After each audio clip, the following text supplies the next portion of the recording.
Vamos ler juntos Jeremias 33, versos de 1 até o 9. E veio a palavra do Senhor a Jeremias, segunda vez, estando ele ainda encerrado no pátio da guarda, dizendo: assim diz o Senhor que fez isto, ou fez a terra. Isto, o Senhor que forma isto, ou novamente o Senhor que forma a terra, para o estabelecer o seu nome, é Senhor. Clama a mim, responder-te-ei e anunciar-te-ei coisas grandes e firmes que não sabes. Porque assim diz o Senhor, o Deus de Israel, sobre as casas dessa cidade, sobre as casas dos reis de Judá, que foram derribadas com os trabucos à espada. Eles entraram a pelejar contra os caldeus, mas para que os encha de cadáveres de homens, que feri na minha ira e no meu furor, porquanto escondi o rosto dessa cidade, por causa de toda a sua maldade.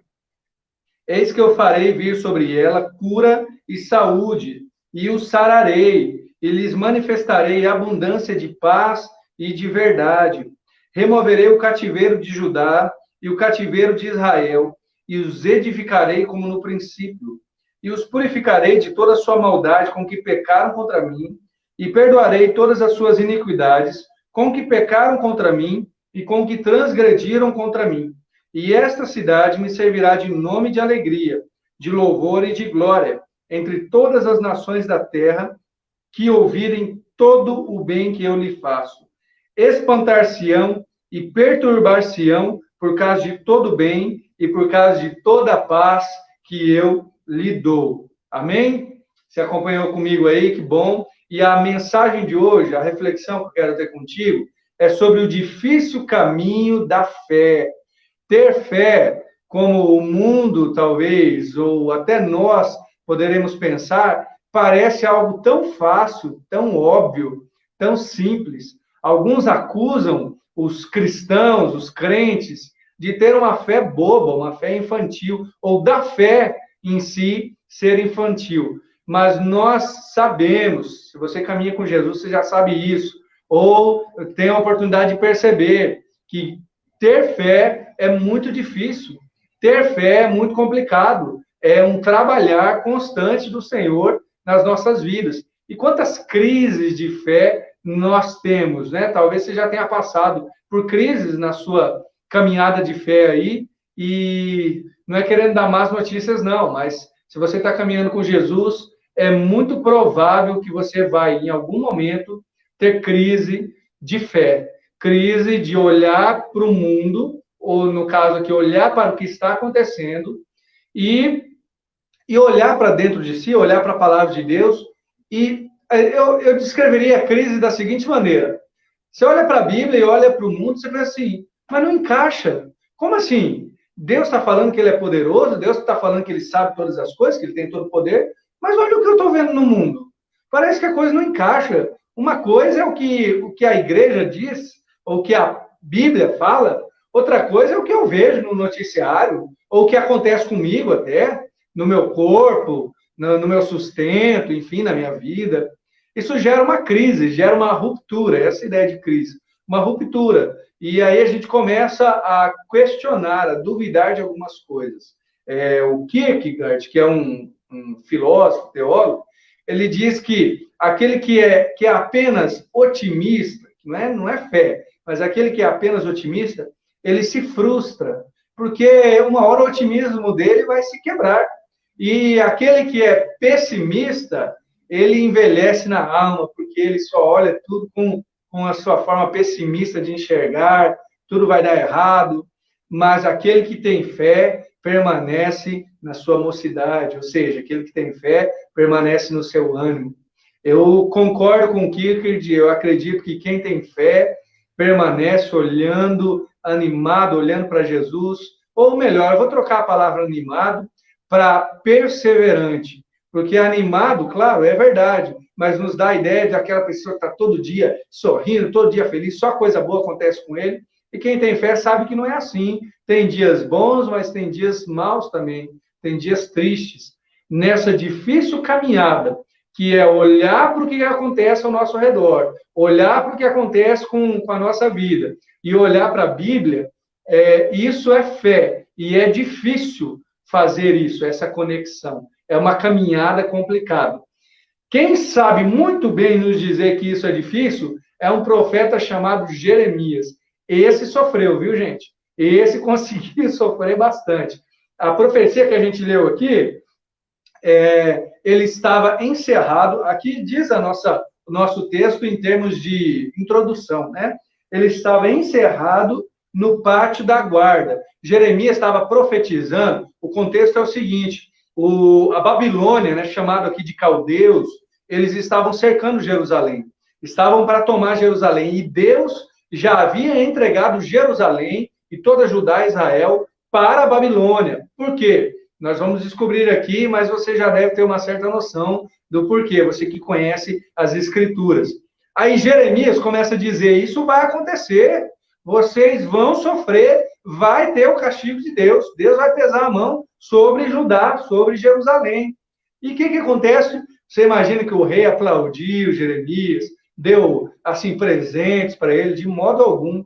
Jeremias foi encerrado no pátio da guarda, sofreu tentativa de morte, muitos queriam tirar a vida dele, apanhou, perdeu muita coisa, perdeu prestígio.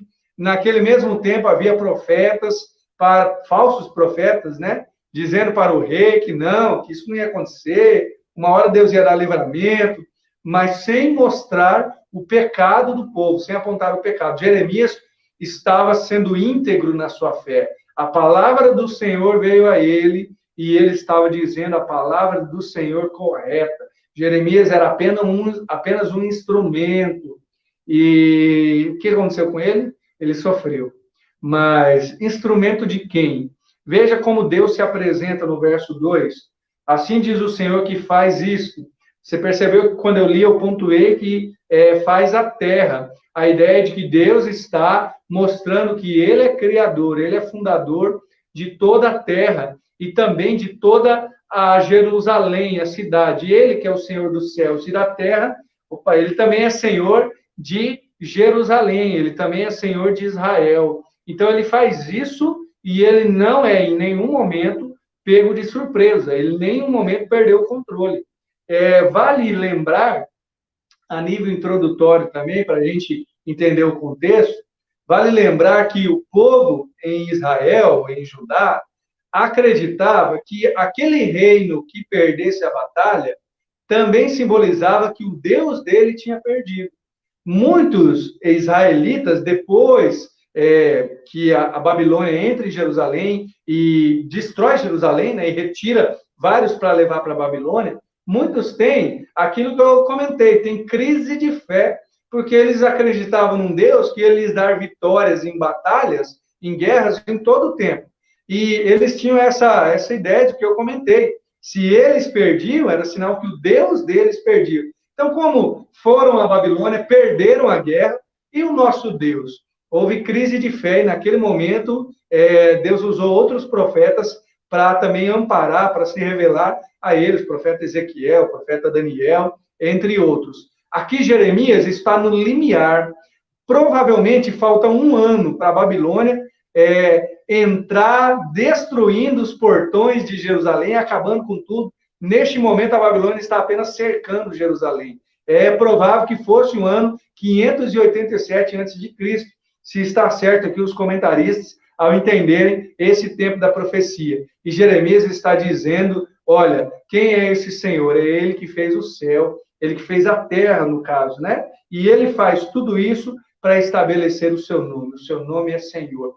Aqui aparece várias vezes, 3 vezes no verso 2, a palavra Senhor. E quando tem, pelo menos a minha tradução é mais antiga, quando tem Senhor em maiúsculo, é sinal de que é a tradução da palavra Jeová, ou Yahvé, que é o nome pessoal de Deus que Ele revelou a Israel, é o nome que a gente poderia dizer mais íntimo de Deus, a revelação dele para com o seu povo. Ele é chamado também de El Shaddai, de Elohim, mas Yahvé, ou Jeová, seria a condição de Deus desta nação. Então, este é o Senhor que fez isso, e aí Deus começa a mostrar a Jeremias o que ele vai fazer com aquele povo, o que eles vão passar, o processo que eles vão passar para que o propósito de Deus aconteça. Esse processo é um caminho difícil e ficar buscando ao Senhor, ficar firme nele, ter fé nesse processo acontecendo é muito complicado. Mas eu já adianto uma coisa para você. Ninguém que sirva ao Senhor não irá passar por esse processo, seja externamente ou seja internamente. Ou talvez você seja tão sortudo, vamos dizer, que você seja igual ao apóstolo Paulo. Lutas por fora, tribulações por fora e temores por dentro. Ele tinha dos dois. Mesmo por fora ele estava com perseguições, com tribulações, e por dentro as suas angústias também no seu coração. Talvez você passe por um, por outro, ou pelas duas no mesmo tempo. Mas esse processo vai acontecer contigo. E é um processo também de Deus refinar você e aproximar você dele, do caráter dele, daquilo que ele tem para você. Ter fé é a coisa mais difícil ou maior desafio que você vai enfrentar na sua vida. Todas as coisas ao redor, assim como em Jerusalém estava acontecendo, como talvez na sua vida, irão indicar para que você não tenha fé. Seja na parte intelectual, seja na parte emocional, seja na parte da administração dos seus bens, do dinheiro. Enfim, sempre haverá algum ídolo dizendo, não, você está tendo fé em Deus, no Deus Jeová, essa sua fé aí não está certa. Essa sua fé não vale para este mundo que é um mundo mau. Mas mesmo sendo difícil, a caminhada que o Senhor te convida é para continuar firme nele. Só assim você conseguirá perceber e participar. Eu acho que essa é a grande palavra, participar daquilo que Deus está fazendo nessa terra. Então vamos para a primeira parte, né? Primeiro, neste difícil caminho da fé, o que Deus fala para o povo de Israel? Simples, clame, clame, clama a mim e responder-te-ei, anunciar-te-ei coisas grandes e firmes que não sabes. A primeira parte é clamor. No caminho da fé, quando a gente caminha com Deus, a gente quer respostas. Nós queremos que Deus fale assim, olha, Daniel, eu fiz isso porque aquilo lá vai acontecer com você daqui 5 anos, tá bom? Ou não, ó, isso aqui está acontecendo contigo agora porque eu tenho tal e tal coisa, tal e tal propósito para você ali, depois que você virar a esquina, ou isso vai acontecer contigo. Se você espera isso da caminhada com Deus, desculpe te decepcionar, mas Deus não age assim. Quando a gente começa a dizer, Senhor, e aí, me dá a resposta que eu quero, e às vezes não é nem resposta, né? A gente quer a resposta mais adequada ao nosso coração. Porque se Deus responde negativamente, a gente fica chateado com ele. Mas a primeira resposta no difícil caminho da fé é clame, clama a mim e responder-te. Essa palavra veio até o próprio profeta Jeremias. E eu imagino aqui, a gente está falando da situação de Jerusalém, mas eu imagino a situação do profeta, do Jeremias sendo fiel a Deus. O que eu ganhei sendo fiel a Deus? Né? Jeremias, claro, não está dizendo isso nesse momento. Em outros momentos ele vai ter crise a tal ponto de dizer que ele não vai mais profetizar. Aí Deus fala para Jeremias, neste ponto aqui, clama a mim. Talvez seja o chamado de Deus para a igreja neste momento. Clama a mim. E talvez seja um ótimo momento para a gente perceber o quanto nós temos clamado a Ele ou não. Nesse difícil caminho da fé, Deus nos chama a voltar ao que é essencial. Quando muitas vezes Deus deixa que processos aconteçam conosco, ou lutas mesmo, não vou só usar termos, como chama?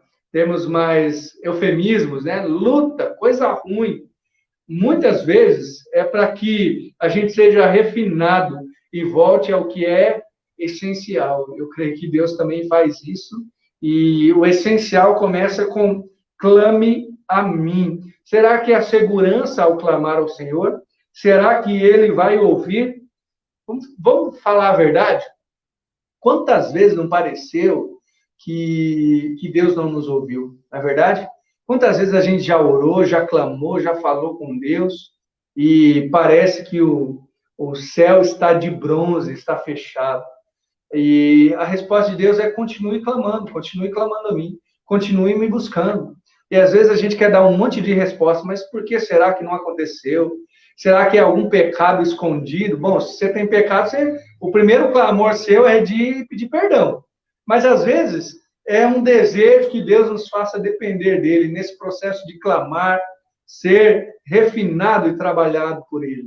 Mas olha a promessa dele: clama a mim e eu responderei. Responderei. Há uma certeza de todo que se relaciona com Deus, que ao clamar, Deus irá responder.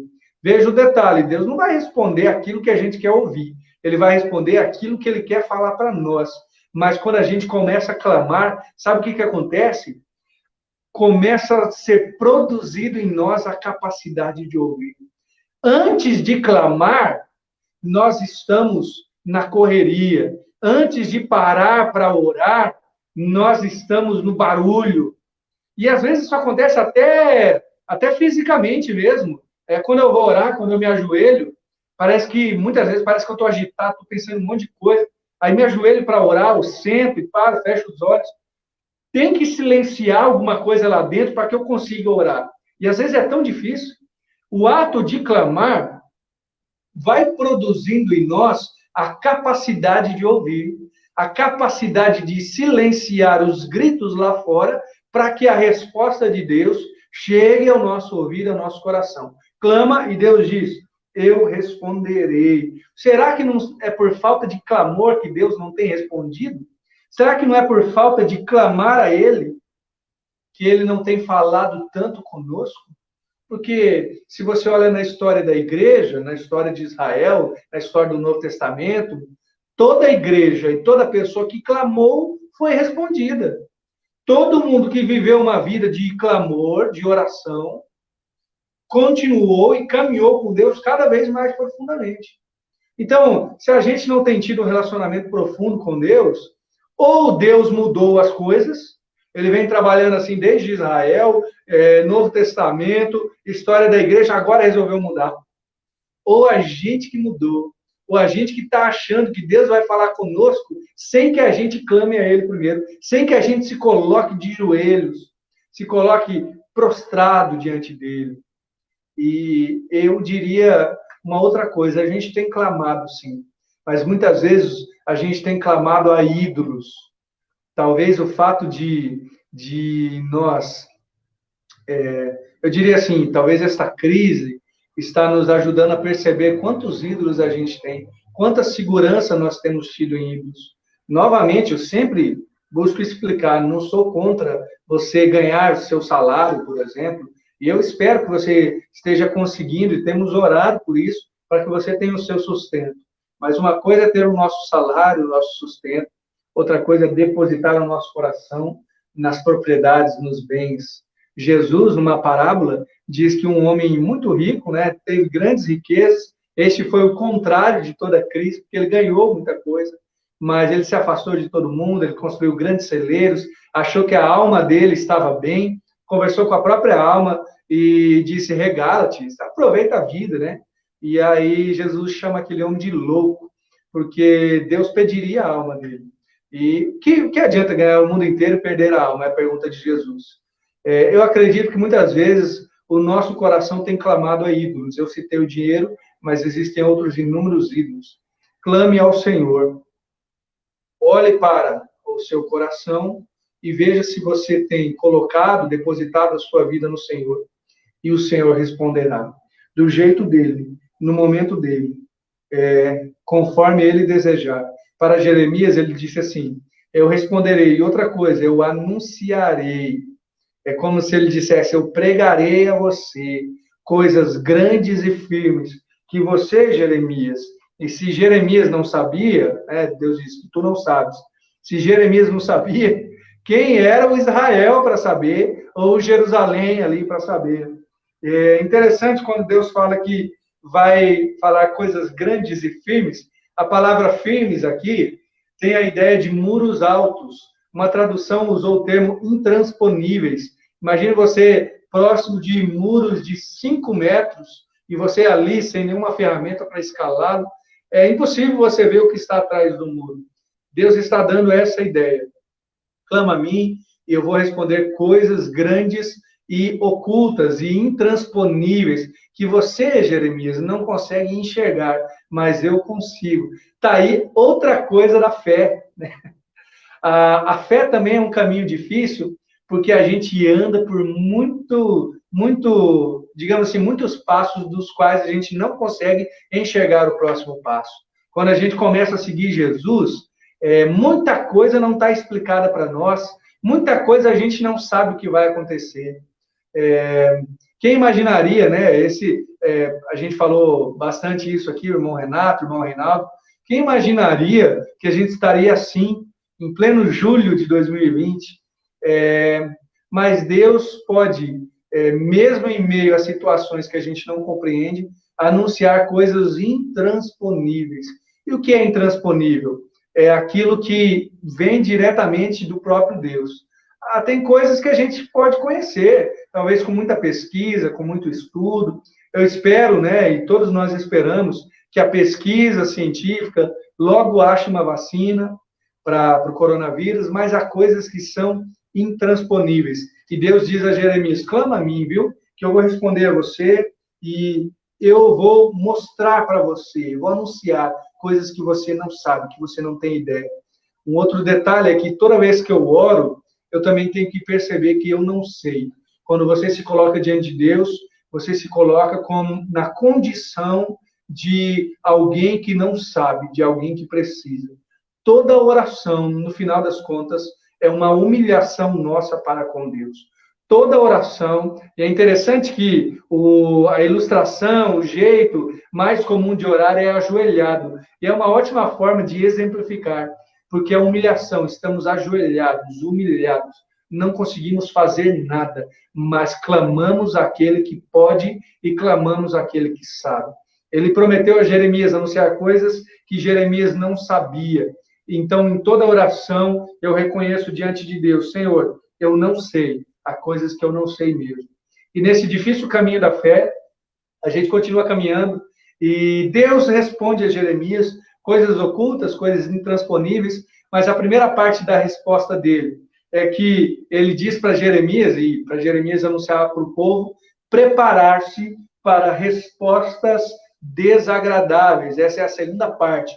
Prepare-se para respostas desagradáveis. Outro detalhe, no caminho da fé, eu confesso para você que caminhando com Deus, eu já recebi muita resposta desagradável. Enquanto eu queria que Deus me desse aquilo, me fizesse aquilo outro, a resposta de Deus foi: mude isso na sua vida, abandone aquele pecado, deixe de fazer tal coisa, comece, melhore nisso, naquilo outro. A resposta mais desagradável, uma das mais desagradáveis que eu recebo, é quando Deus fala assim: vai lá e pede perdão, vai lá e perdoa. Isso é tão difícil, dói no coração, mas ainda que seja difícil, é o caminho que Deus tem proposto para nós. Quais são as respostas desagradáveis aqui? No verso 4, Deus anuncia destruição. Assim diz o Senhor, Deus de Israel. Aí ele vai dizer sobre as casas da cidade, sobre as casas dos reis de Judá, e depois, no verso 5, ele até fala sobre as vidas dos homens. Ele usa um termo tão forte, que é cadáveres. A ideia de que eles morrerão. Haverá gente que irá morrer ali naquele cerco que a Babilônia está fazendo para com Jerusalém, para com Judá. E a gente sabe na história que isso de fato aconteceu. Olha o anúncio de destruição do Senhor sobre as casas dos reis.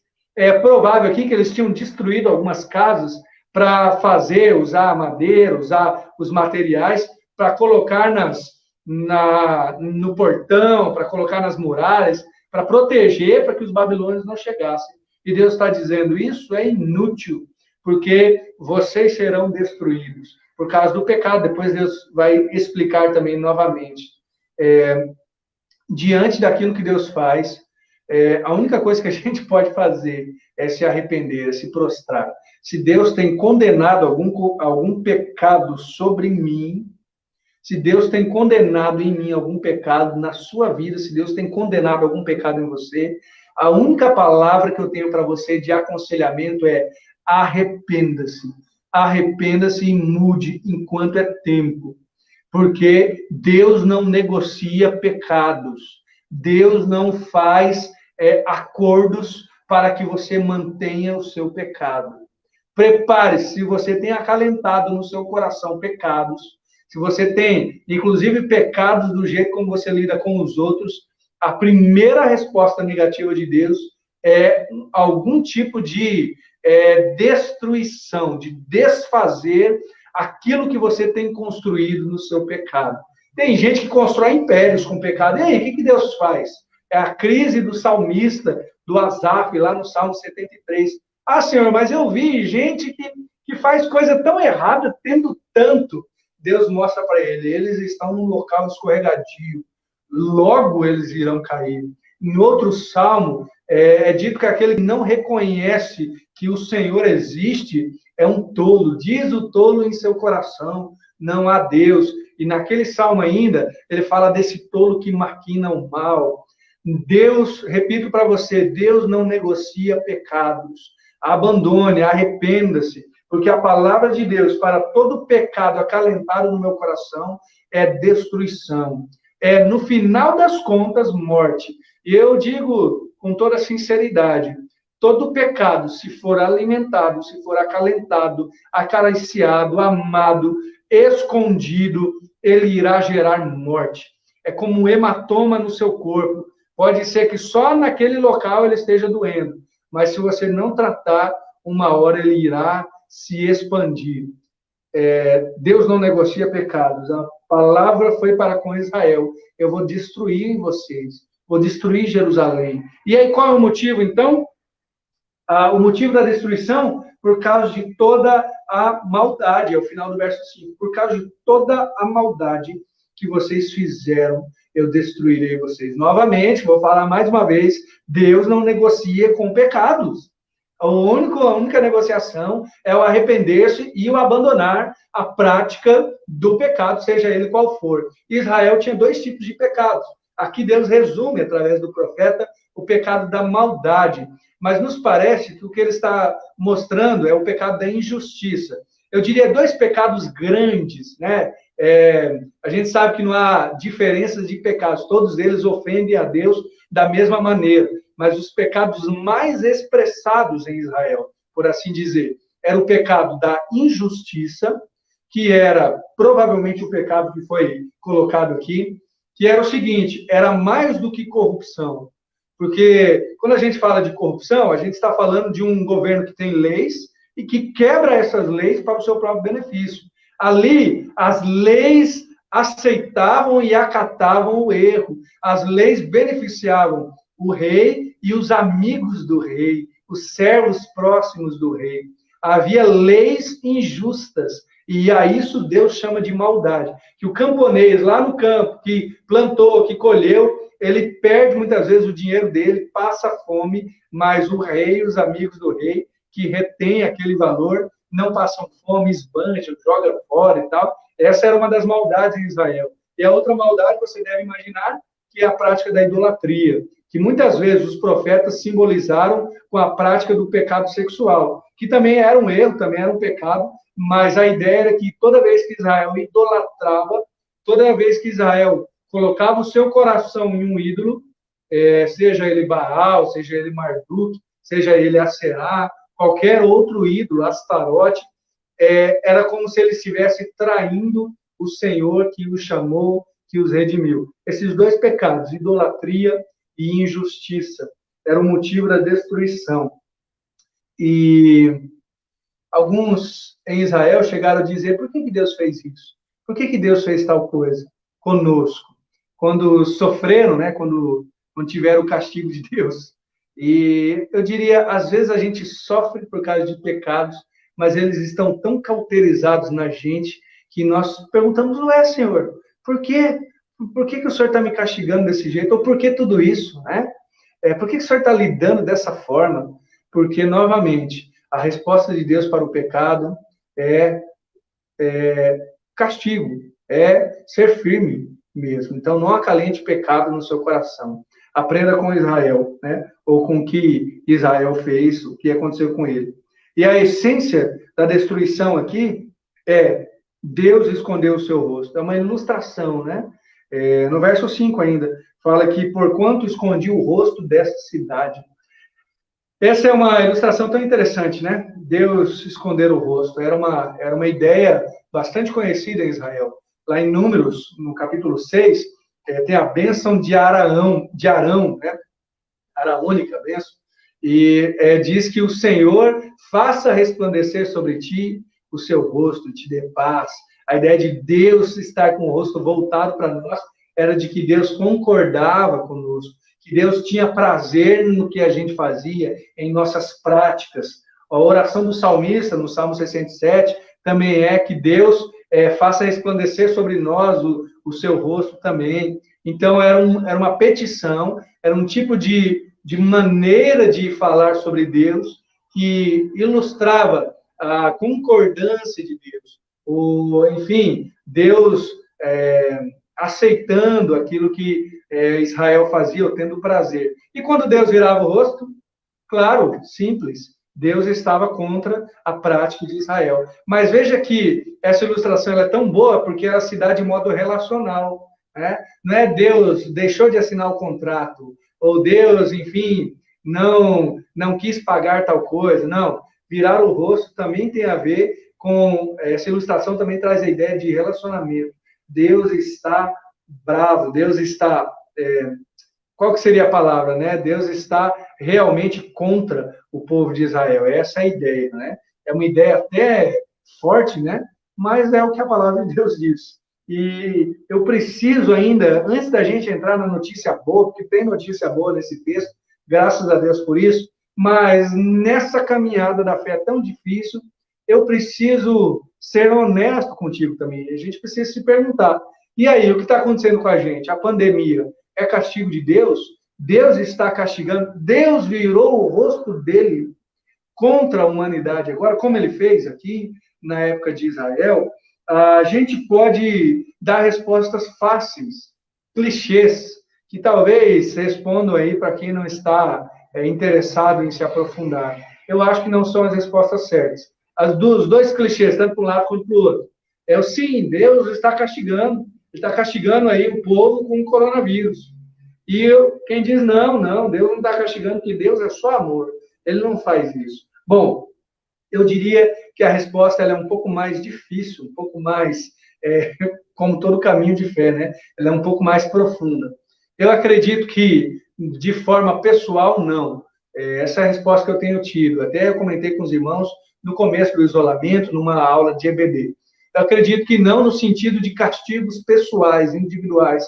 Por quê? Porque senão a gente faria uma lista aqui de, olha, quem pegou o coronavírus, quem morreu de coronavírus, cometeu qual pecado, para a gente saber o que Deus está punindo.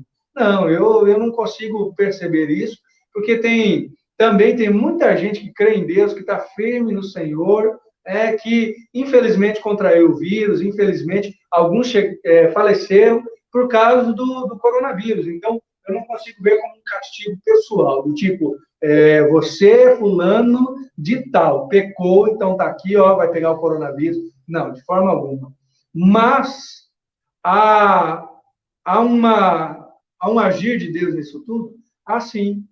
Será que Deus escondeu o rosto? Eu diria que não, porque Deus já escondeu o rosto uma última vez ou uma outra vez, que é com Jesus, quando Jesus está na cruz, e ele diz, Eloi, Eloi, lama sabachthani, Deus meu, porque me desamparaste. Ali, Deus escondeu o rosto do seu próprio filho. Né? Ali não tem a frase escondeu o rosto, mas essa é a conotação, essa é a ideia ali. Para quê? Para que nós tivéssemos acesso ao Pai através de Jesus. Eu sou o caminho, a verdade e a vida, ninguém vem ao Pai, a não ser por mim, é o que Jesus testifica em João 14. Então, eu acredito que Deus não virou o rosto pessoalmente contra mim, por exemplo, se eu pegar o coronavírus, que Deus nos ajude aí, que nem eu, nem você, contrai esse vírus, mas eu não acredito que seja isso. Mas há sim um agir de Deus contra quem? Contra os ídolos deste mundo. Nós temos depositado nossa confiança em tanto ídolo. Em um culto doméstico recente, nós conversamos sobre isso, né? Sobre o ídolo do poder econômico, o ídolo do poder científico, o ídolo do poder político, do poder tecnológico. Foi uma meditação do reverendo Hernandes Dias Lopes, que eu achei muito propícia, né? É uma revelação de que os ídolos deste mundo têm os pés de barro.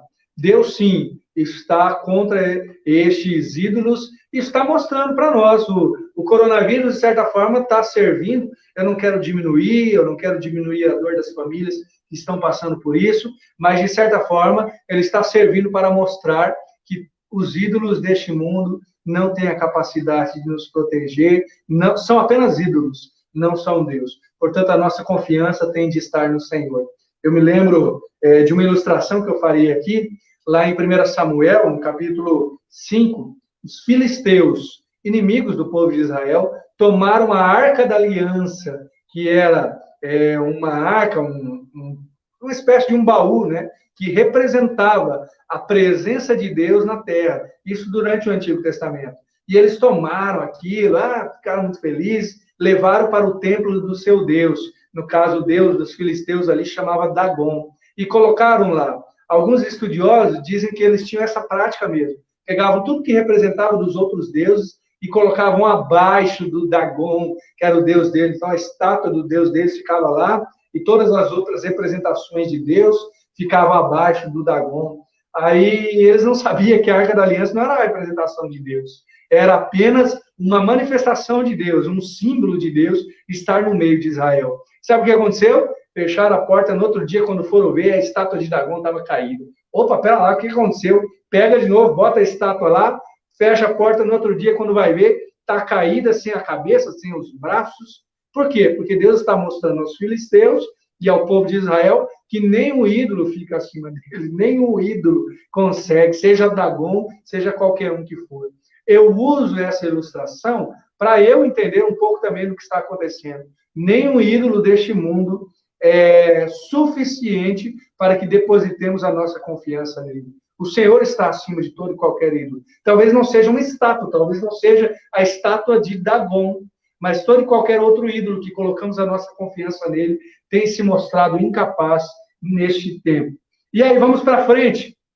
Resposta de Deus para o povo de Israel. É difícil, sim, mas há um projeto de esperança, há um projeto de uma restauração, e eu chamei essa restauração de formidável, porque é uma restauração completa, plena, planos de Deus que são muito maiores do que os planos de Israel em se livrar da Babilônia. Vai acontecer? Vai. A primeira resposta é negativa, mas eu quero que vocês olhem mais adiante. Existe algo que lhes dará esperança.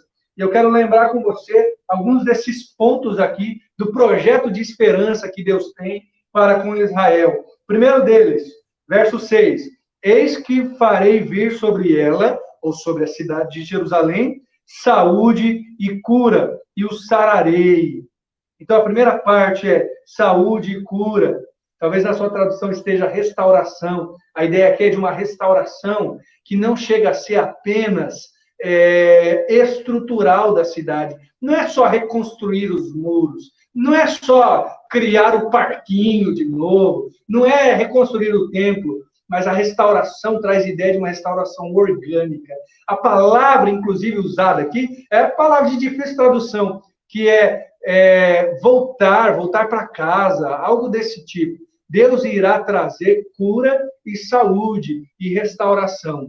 Um exemplo que a gente pode ter dessa restauração orgânica são as nossas cidades agora aí com isolamento, né? Eu não sei você, mas me dá até uma tristeza, né? Às vezes eu tenho que sair de carro, estou andando perto de uma praça, não tem uma criança na praça, não tem ninguém ali. Que bom, né? Que bom que está se protegendo, mas dá aquela sensação, opa, está faltando alguma coisa, né? Especialmente naqueles horários que a gente estava acostumado a ver. Essa ideia de restauração, que é chamada de saúde para a cidade de Jerusalém. É uma saúde orgânica, não é só ter o parquinho, é ter gente lá brincando, ter gente lá feliz, né? Não é só ter a estrada, é ter gente passando por lá, não é só ter casas, é ter famílias lá dentro que estão felizes e restauradas. Essa é a ideia do projeto de Deus, começando com saúde e cura. Gente, todo projeto de Deus começa com restauração de algo que está quebrado. todo o projeto de Deus. Não adianta. Algumas vezes a gente acredita que já estamos prontos, enquanto Deus está dizendo, olha, eu quero te tratar nisso, naquilo outro. O pastor Pascoal Peragini lançou um livro, ele fez pregações, depois lançou um livro chamado Orações que Deus Gostaria de Ouvir. Eu já citei para os irmãos, e eu gosto de citar esse exemplo, para que a gente não se perca nas nossas orações e nos processos que Deus faz conosco. Inclusive, é o que trouxe a inspiração para a música Sonda-me, Senhor, né? Sonda-me, ou seja, primeiro vê o que está em mim, quebranta-me, transforma-me, enche-me e usa-me. Esse processo de Deus que o pastor Pascoal conseguiu perceber que Deus faz e que Deus quer que a gente ore, eu creio que é de fato assim.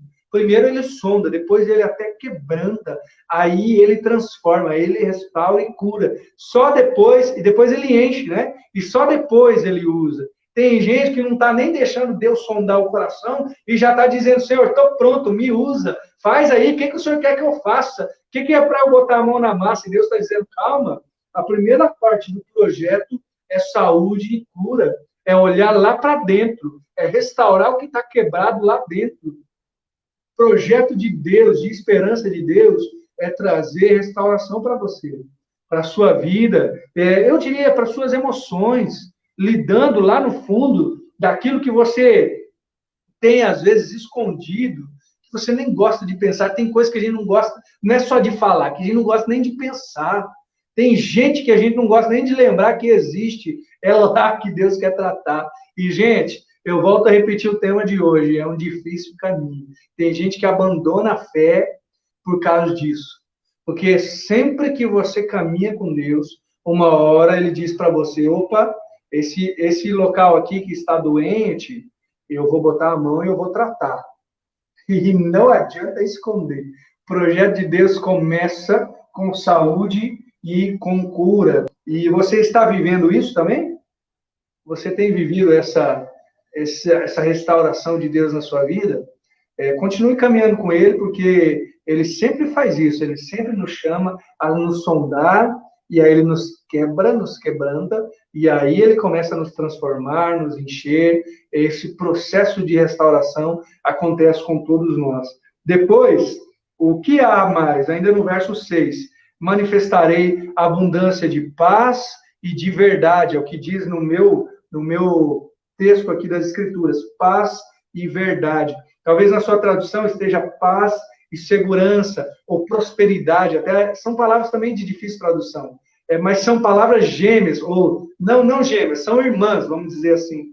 Paz é shalom, né? Aquela intenção de uma vida plena e abundante diante de Deus. E a palavra traduzida por segurança ou por verdade tem a ideia de confiança.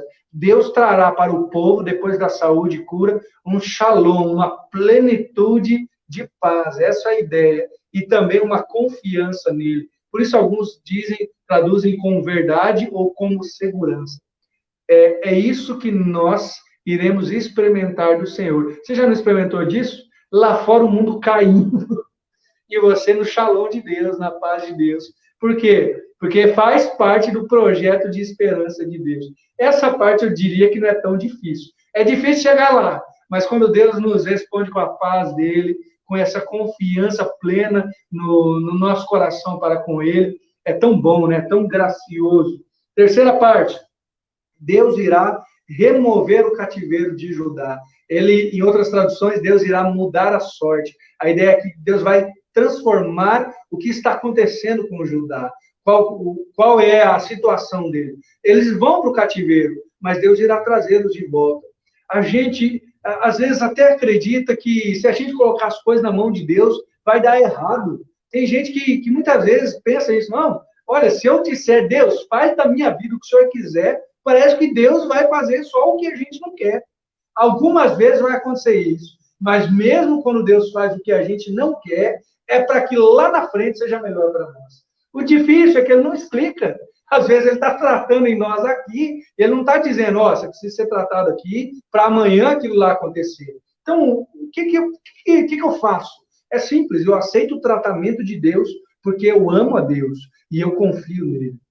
A promessa dele aqui é: eu vou mudar a sua sorte. Para Israel é trazer do cativeiro. Eles irão, mas voltarão. E para nós, eu creio que é curados, restaurados, experimentando da paz do Senhor, ver mudar coisas ao nosso redor que só Jesus pode mudar, que só Cristo pode mudar. Eu creio sim que Deus faz coisas exteriores também.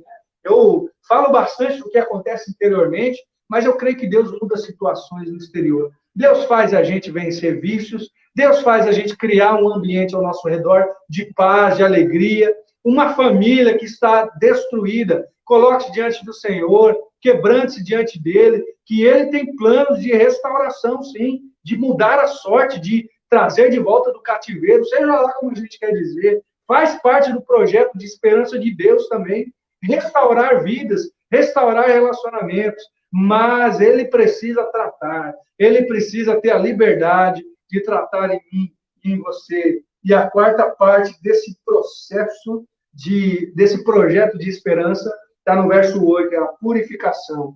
Eu os purificarei de toda a sua maldade. Lembra da maldade? Deus agora fala: eu vou purificar vocês e do pecado que vocês fizeram contra mim, perdoarei todas as suas iniquidades com que pecaram contra mim, com que transgrediram contra mim. Sabe o que eu vejo aqui? Deus está dizendo: aquela idolatria, aquela maldade de vocês, eu tenho um projeto mais profundo ainda. Veja, não é apenas a restauração das cidades, das coisas ali, mas é do coração do povo. Deus faria uma aliança nova. Alguns chegam a entender essa colocação aqui como uma nova aliança tão profunda e que chega a ser até diferente do que o povo entendia por aliança. Porque toda aliança antes era bilateral.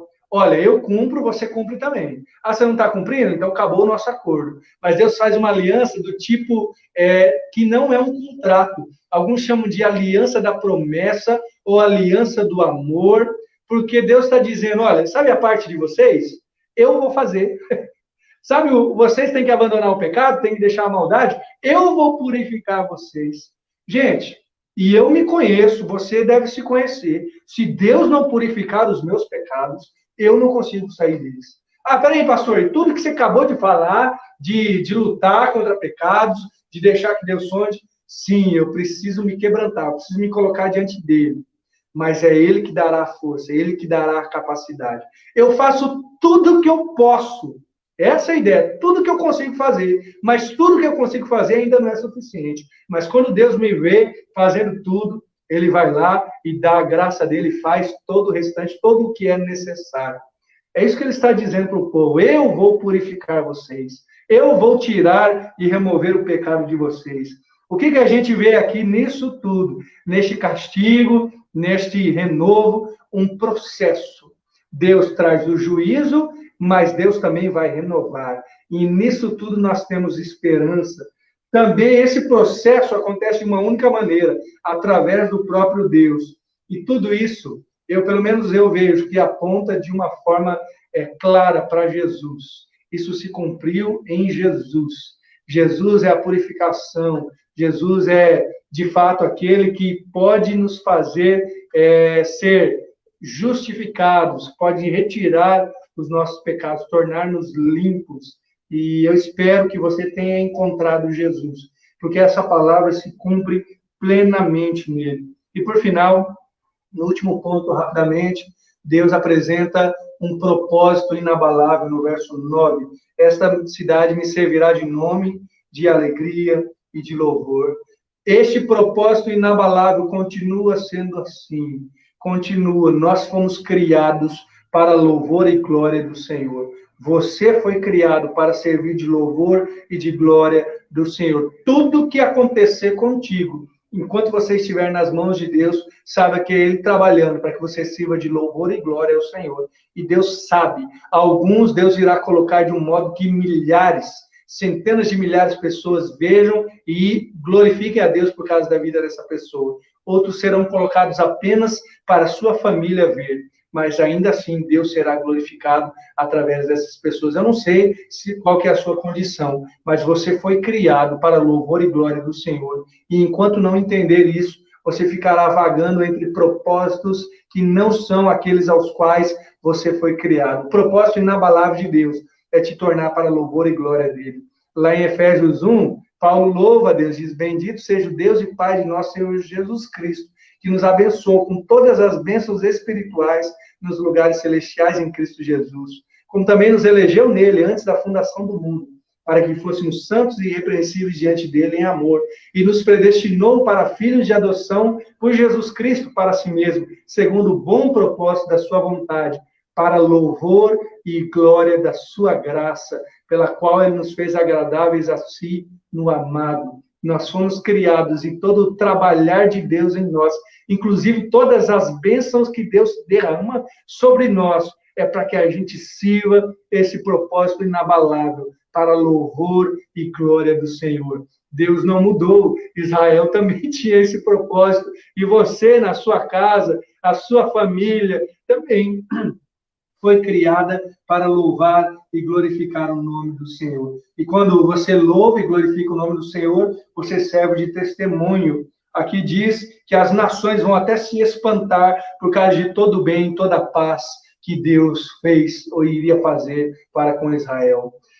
Talvez a gente esteja nesse processo todo, quem sabe no começo, clamando aí, e as respostas de Deus têm sido negativas, têm sido: abandone pecado, mude de vida, deixe de lado aquilo que tem acontecido contigo, mas ainda assim vale a pena.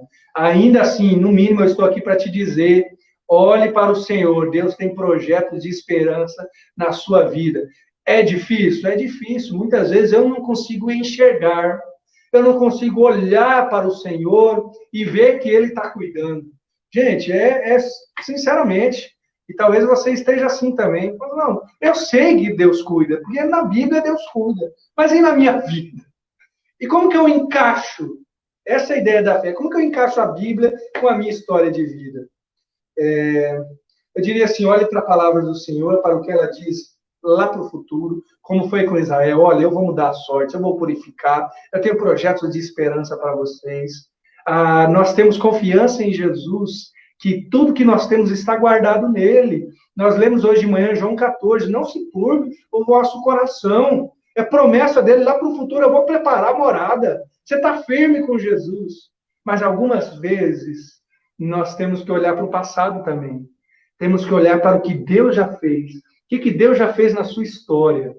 E se você olhar para trás, você vai ver o quanto Deus já cuidou de você. Esse mesmo Deus que talvez nesse difícil caminho da fé eu tenho duvidado do poder, da glória e da manifestação dele. Olhe para o que aconteceu contigo e você conseguirá ver o que Deus já fez, como ele é poderoso para continuar agindo na sua vida.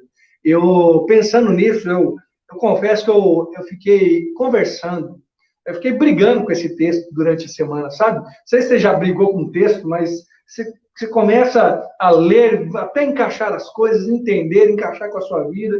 E eu pensei, né? Essa é uma palavra que eu compartilho com os irmãos. Talvez não sirva para você, mas pode ser que sim.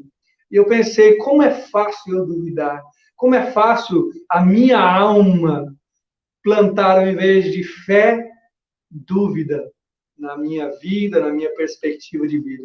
Então eu escrevi uma pequena poesia para mim mesmo, ou para a minha condição de pecador. Não para mim apenas, mas conversando comigo mesmo e revelando um pouco dos processos que acontecem lá dentro de mim. Talvez sirva para você servir, que você use também para olhar na sua caminhada com Cristo e conseguir confiar nele pelo poder que ele já demonstrou na sua vida. A poesia Não Se Atreva. Eu vou compartilhar contigo. Diz assim: minha alma incrédula, que facilmente desiste com forças tão inconstantes, não se atreva a duvidar. Tu que vistes em sua história e ouviste que desde antes da sua fugaz existência ele reinava em amor. Tu que experimentastes graça abundante, imerecida, ao principal dos pecadores, graça para descobrir sua condição. Tu que vivestes de modo tão abençoada afortunada pelo perdão salvador, reconciliada com o Senhor do universo. Tu que bebestes da água da vida, e agora, além de saciada, possui rios que fluem de ti aos outros. Tu que aprendeste de que modo se deve viver, amar, tratar e tratar-se, e até o jeito de encarar a vida. Tu que sondaste partes profundas de ti mesmo e encontraste pecado e trevas, enquanto recebia feixes do Pai das luzes. Tu que presenciastes de primeira mão testemunhos, milagres, curas, as quais serviram de lenha ao seu ardor. Tu que participastes graciosamente do Evangelho, podendo falar e viver um testemunho mais digno do que sua existência. Tu que partilhastes dezenas de vezes com seus irmãos e amigos da ceia, graça na comunhão. Tu que foste chamada a uma tarefa maior do que já pudeste sonhar, impossível de cumpri-la por si. Tu que lestes desde pequena as sagradas letras, tornando-a sábia para a salvação. Tu que ganhaste tudo aquilo que tens de um Pai bondoso, o qual dispensa amor e graça. Tu que hoje acordaste e podes respirar unicamente, porque a misericórdia dele se renovou sobre você. Tu, ó minha alma frágil, que nutre o orgulho e a vaidade, como uma galinha que choca seus ovos, alguém que acaricia seus pecados. Tu não se atreva a duvidar do Deus que em nenhum momento de sua indigna passagem nesse mundo te desamparou ou te esqueceu. Não se atreva a blasfemar, porque um vírus qualquer foi usado como servo para provar e reprovar seus ídolos. Não se atreva, ó minha alma, não considere o murmurar por seus planos falharem para que os dele prosperem. Não tenhas a audácia de tirar seus olhos dele e deixar de vislumbrar o horizonte de Shalom logo após o choro. Tu que detestas o sofrimento, não se veja corajosa em usá-lo contra Deus, que é Deus também da dor. Tu, ó minha alma, tenha fé e ame mais a Cristo do que as posses, a saúde e a fama. Tu, novamente, tu, tenhas como porção e maior recompensa a esse Jesus. Portanto, não se atreva a duvidar. Essa conversa eu tive comigo mesmo e eu espero que possa servir também para você. Vamos encerrar orando.